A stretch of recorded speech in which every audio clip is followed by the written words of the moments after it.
Hi, yeah, Baton and Gayton Monthly. Got any game day snack tips? Yeah. No, that is a great question you got there.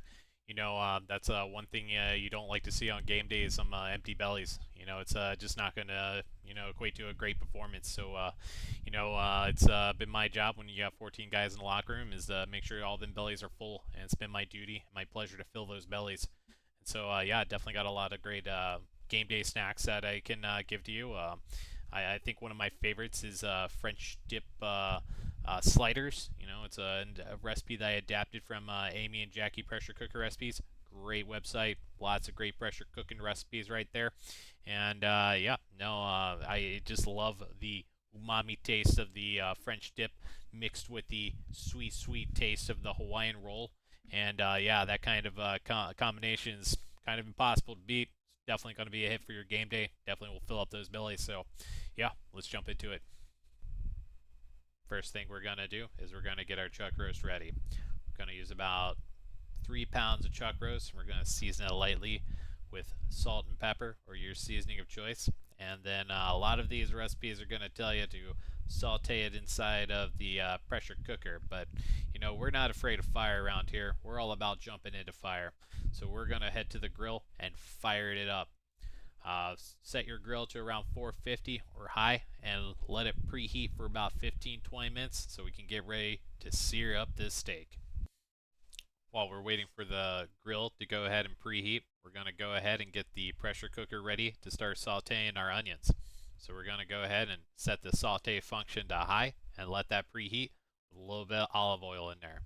Then we want to grab about 3 or 4 onions and start chopping them up, and also starting to get some of our other ingredients ready as well, such as our garlic. Once everything's hot, both on the grill and in the Instapot, we can go ahead and start grilling up the meat, about 3 to 4 minutes on each side, and tossing in the onions into the Instapot, where we will saute them for about 3 to 4 minutes or until soft. Once the onions are soft, go ahead and remove about 1/3 of them to save for the au jus later, and go ahead and add in your garlic and the rest of your dry ingredients. Also, go ahead, don't forget to flip over your meat and enjoy the beautiful grill marks. After adding the dry ingredients into your onions, saute it a little bit more for about 2 or 3 more minutes, and go ahead and add in your beef stock and work to deglaze the pan a bit to make sure you get all them tasty good bits off the bottom. And then go ahead, add in your meat and your wet ingredients such as your Worcestershire, your soy sauce, and most importantly, your fish sauce. That's the umami taste that's going to really turn this recipe to a powerhouse. Once everything's in the pot and the lid is on tightly, ensure that you have the seal mode engaged and set it for 45 minutes and let it rip. The pressure cooker is the ultimate metaphor for our fantasy season, as you know that we are all constantly feeling the pressure week in and week out. After 45 minutes, go ahead and do natural release for 25 minutes. In the meantime, go ahead and get your tray ready. Grease the tray on the bottom just a little bit, and then go ahead and insert your Hawaiian rolls.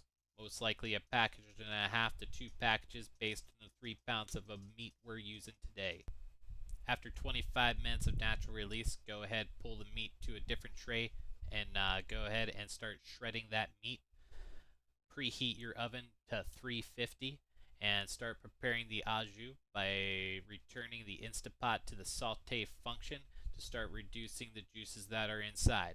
At this time, also return the third of the onions that we removed before and add those back in so we can have some chunky boys to add a little bit of a texture to the au jus. Go ahead and reduce the au jus for another 5 or 10 minutes until you get the consistency that you like. If you have a large party and you feel like you need some more au jus, feel free to add a little bit of beef stock in there. It may cheapen the taste a little bit, but you got to make sure there's enough juice for everybody. Now it's time to go ahead and start assembling the sandwiches themselves. In the tray that you prepared with the Hawaiian rolls, go ahead and take the shredded meat and put them on top, and then your cheese of choice on top of that. Some people would recommend the Swiss. I went with the provolone. It's really kind of up to you for the taste and the feel that you're going for. Once you got the cheese on there, go ahead and put the sandwich top rolls on top and lather liberally with butter and season if you please. At this point, you're ready to put it in the oven for about 15 minutes or until the tops are lightly browned. You can go ahead, pull it out, and cut it as best as you can. You may need to wait for the cheese to cool just a little bit to make sure you can separate them the best way possible. And then to serve, put it on a plate, put a little au jus in a cup, and you got yourself a delicious French dip slider.